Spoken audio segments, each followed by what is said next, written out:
nous sommes là encore pour faire la présentation d'une nouvelle leçon. Et cette fois-ci, ce sera la géographie et c'est la classe de terminale. Nous allons essayer de revenir sur les premières parties de la leçon en géographie ou bien du programme en géographie. Et quand je parle de ça, des premières parties du programme en géographie, automatiquement on pense aux méthodologies. Et aujourd'hui, nous allons faire tout simplement, c'est-à-dire l'introduction du commentaire des documents, comment on fait le commentaire des documents.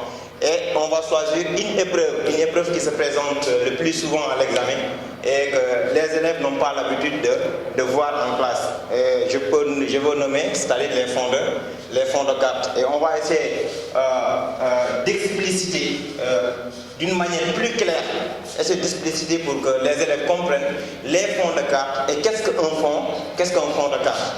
Donc, c'est ce qu'on va essayer de présenter aujourd'hui les élèves et on vous demande tout simplement de se concentrer et de bien suivre parce que c'est très intéressant. Comme j'ai l'habitude de le dire, les professeurs n'ont pas un quantum horaire suffisant pour essayer tout simplement de faire ces épreuves. Mais ce sont des épreuves qui peuvent se présenter à l'examen. Parce que la dernière, tout simplement, c'était en 2014, donc ce n'est pas du tout quelque chose tout simplement qui est ancien, c'est du nouveau en 2006 aussi. C'est une épreuve qui s'est présentée à l'examen. Donc, je vous demande tout simplement, c'est-à-dire de me prêter une oreille attentive pour que je vous explique comment ça va se passer. Premièrement, je vous ai dit qu'on va commencer par l'introduction. On va commencer par l'introduction du commentaire. Introduction.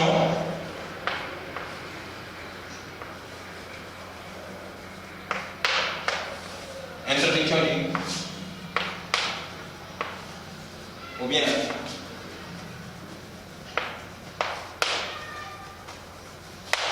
terre de document. Souvent on entend les élèves dire que est-ce que en géographie on peut avoir tout simplement une introduction en commentaire. Oui.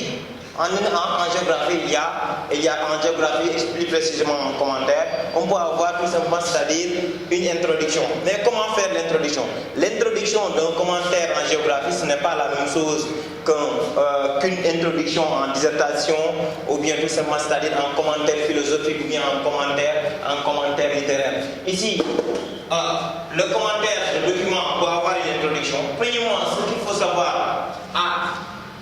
dans cette introduction, c'est de comprendre tout simplement, c'est-à-dire le thème général.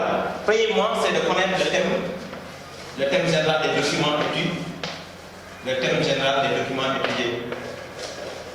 Le thème général des documents. Il est très intéressant, ou bien il est très important tout simplement de connaître l'ensemble tout simplement, c'est-à-dire des thèmes qui permettent tout simplement d'étudier le commentaire en géographie. Ça, c'est le premier point, quand il s'agit du commentaire de document. Deuxième point, c'est tout simplement préciser le nombre de documents. Préciser le nombre de documents à l'étude. Vous savez qu'en géographie, on a plusieurs documents. Préciser le nombre de documents à l'étude. Il faut préciser le nombre de documents. En géographie, on a plusieurs documents. On a des tableaux statistiques, on a des textes, on a des fonds de cartes. Ce sont des documents qui peuvent se présenter à l'examen. Voici les documents qu'on peut avoir à l'examen. Ce sont des tableaux statistiques, ce sont les textes et ce sont les fonds de cartes. Ce sont tout simplement, c'est-à-dire, ce sont ces documents que vous devez préciser. Maintenant, après avoir précisé le nombre de documents, vous allez faire la présentation de document par document. Présentation de document par document. Faire la présentation de document par document.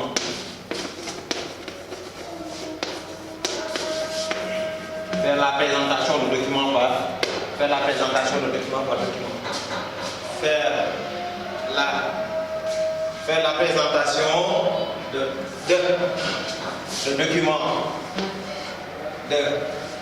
documents, vous m'excusez, le document par document, document par document. Ça, c'est le troisième point que ça va, c'est-à-dire à élaborer quand on fait tout simplement, c'est-à-dire l'introduction du commentaire de document. Quatrième point, ce sera tout simplement de donner le plan. Ici, il est très important de connaître comment donner un plan dans un commentaire. On vous donne des documents, on vous demande tout simplement de donner c'est-à-dire un plan. Les élèves se posent la question, comment on peut avoir un plan à travers des documents étudiés? Oui, on peut avoir tout simplement, c'est-à-dire un plan. Maintenant, le plan, ce sont les questions posées, ce sont les questions qu'on a posées, ce sont les questions, c'est ces questions qu'on va rendre affirmatives. Ce sont ces questions qui vont devenir tout simplement le plan. Si on vous demande de calculer la valeur absolue, on vous demande de calculer la valeur absolue. Cette question posée, tout simplement, ça en commençant, vous dites dans l'élaboration de notre centre d'études, nous étudierons en premier lieu, c'est-à-dire le calcul des valeurs absolues. Là, vous répondez tout simplement au plan. Voici les points qu'on doit respecter au niveau de l'introduction du commentaire de document. Quand on fait tout simplement, c'est-à-dire une introduction de commentaire de document, premièrement, ce qu'il faut faire, c'est de repérer le thème général des documents. Forcément, il doit y avoir un thème qui englobe l'ensemble des documents. Après avoir repéré le thème général des documents, vous précisez le nombre de documents à l'étude. Vous dites qu'il y a 3 documents à l'étude. Le document 1 est un tableau statistique. Vous donnez tout simplement, c'est-à-dire vous donnez sa nature. Vous dites tout simplement que c'est un tableau statistique. Vous avez dit qu'on a 2 tableaux et un texte. En faisant la présentation du document, vous dites que le document 1 est un tableau statistique. Là, vous avez donné la nature du document. Vous donnez sa source. Là où il est tiré. La majeure partie, on donne des sources tout simplement à Talesco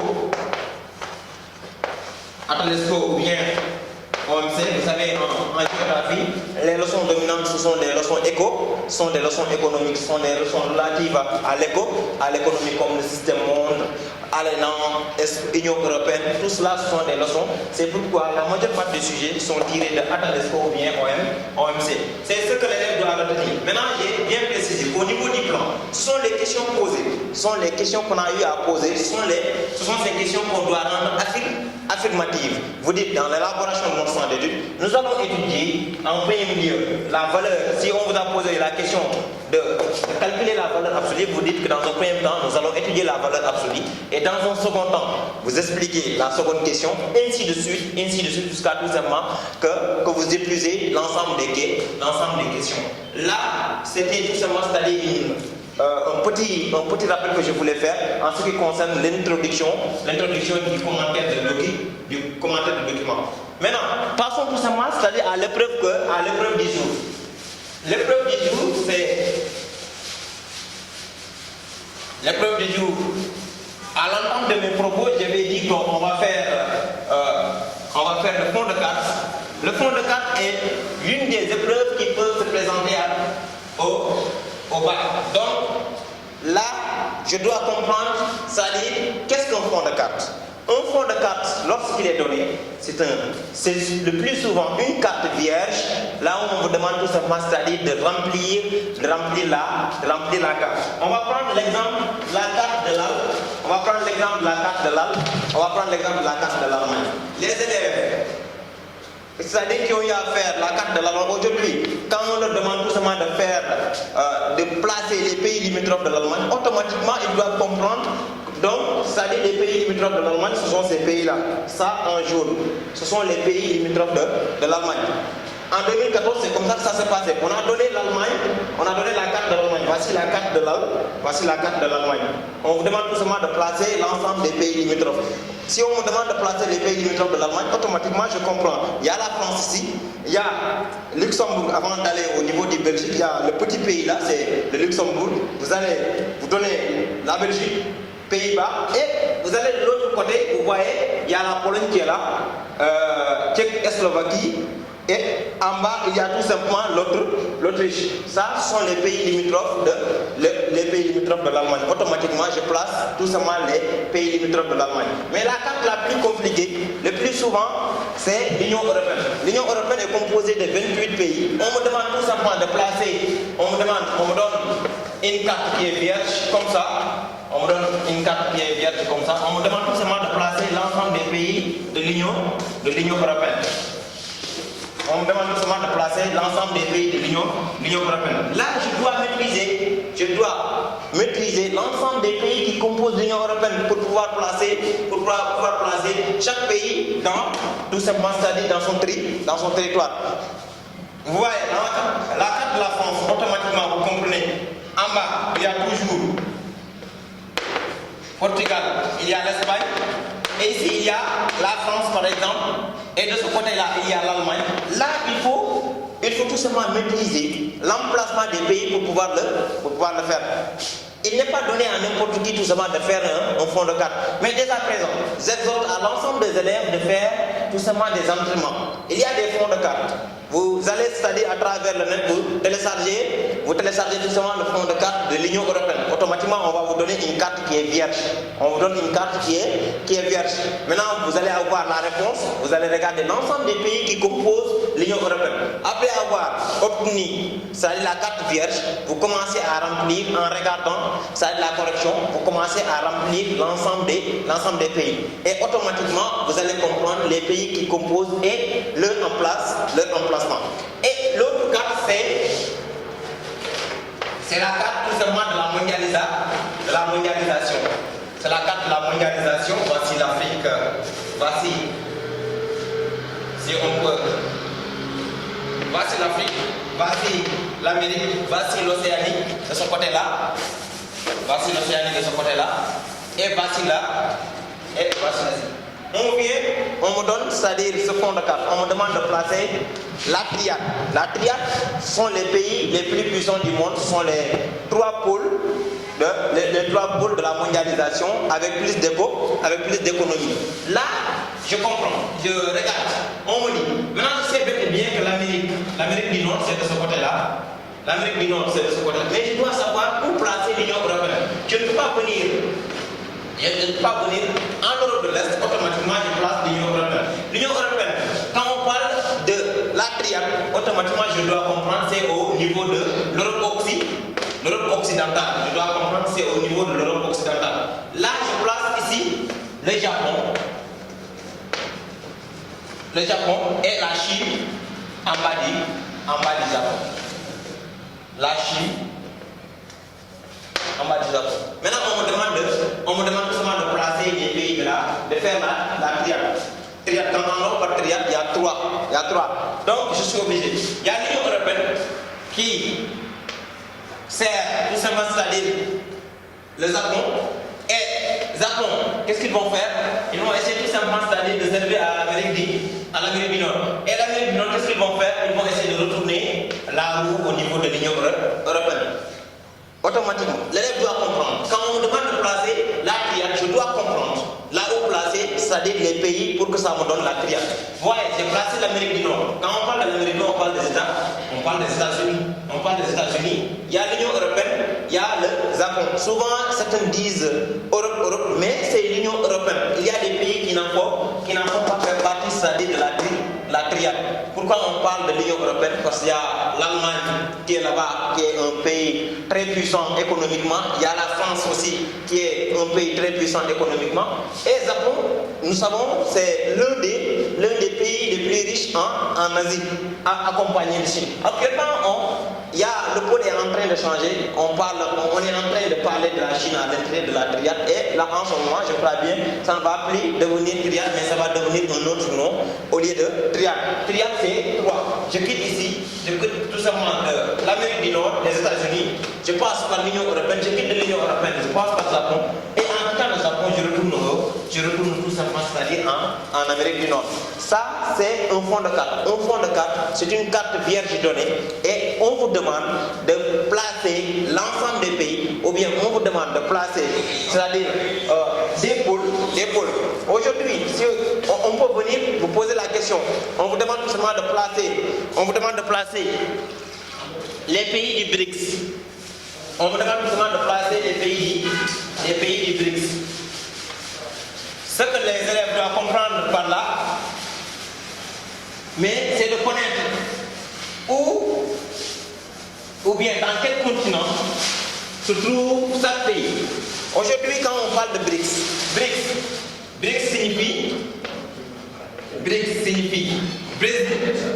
signifie Brésil, Russie, Inde, Chine et South Africa, c'est-à-dire l'Afrique du Sud. Voici les pays du BRICS. On me dit, placez les pays du BRICS. Placez les pays du BRICS dans la carte. Il y a le Brésil qui est là. Automatiquement, l'élève, s'il ne l'a pas fait, ou bien s'il n'a pas essayé tout simplement de faire des recherches, ou bien s'il ne l'a pas appris en classe, automatiquement, il va se perdre. Maintenant, là, on a l'Amérique qui est là. Et il y a l'Amérique du Sud qui est là. Il y a l'Amérique du Sud qui est là. Il y a le continent africain qui est là. Il y a l'Union Européenne. Il y a Europe qui est là. Et il y a l'Asie. Et il y a l'Océanie. On demande à l'élève de placer tout simplement les pays du BRICS, c'est-à-dire Brésil, Russie, Inde, Chine, South Africa. Ce que l'élève doit faire, il doit comprendre, c'est de comprendre le Brésil, c'est dans quelle partie du monde? C'est dans quelle partie? Le Brésil, c'est en Amérique du Sud. Automatiquement, c'est le plus grand pays en Amérique du Sud. Je le place ici. Je n'aurai pas de problème. Voici le Brésil. Je regarde le pays le plus vaste en Amérique du Sud, je le place là-bas. Vous voyez, on me demande tout simplement de placer la Russie, automatiquement l'élève doit comprendre que la Russie, c'est le pays le plus vaste au monde, avec 22 millions de kilomètres carrés. 22 kilomètres. Automatiquement, je place la Russie ici. Je place la Russie ici. On me demande de placer l'Inde. L'Inde, je dois la placer où? Je dois regarder, c'est-à-dire dans quelle partie? L'Inde, je connais que c'est un pays asiatique, mais je dois la placer où? Je regarde entre l'Indonésie, de ce côté-là, entre l'Indonésie et les pays tout simplement, c'est-à-dire comme Bangladesh et consort, c'est là-bas que se trouve Inde. Je place Inde dans cette partie. Et quand on me demande souvent de placer la Chine, c'est de ce côté-là, la Chine, c'est dans l'Asie-Pacifique. C'est dans l'Asie-Pacifique. Maintenant, on me demande de placer South Africa. South Africa, je sais bel et bien que c'est un pays d'Afrique, donc c'est un pays qui se trouve de ce côté-là. Vous allez avoir le maximum de points demandés. J'ai placé l'ensemble des pays demandés. Il y a le Brésil, je l'ai placé ici. Il y a la Russie, que j'ai placé ici. Il y a l'Inde, que j'ai eu à placer. Et il y a la Chine. Et enfin, il y a l'Afrique du Sud. C'est ce que vous devez retenir. Une fond de carte est une carte donnée, c'est-à-dire sans emplacement ou bien sans pays. C'est une carte vierge. Et on vous demande de placer l'ensemble. Vous pouvez avoir une fond de carte qui parle de la mondialisation, système monde.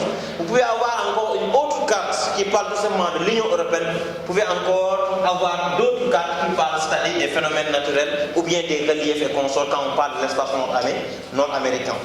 Et là, j'exhorte à l'ensemble des élèves, c'est-à-dire de faire le maximum pour avoir les fonds de cartes qui peuvent se présenter à l'examen. Je leur conseille tout simplement, c'est-à-dire d'avoir l'Union européenne, la carte de l'Union européenne qui compose l'ensemble des pays. Actuellement, avec le Brexit, on parle de 27 pays, c'est-à-dire avec le retrait des États-Unis.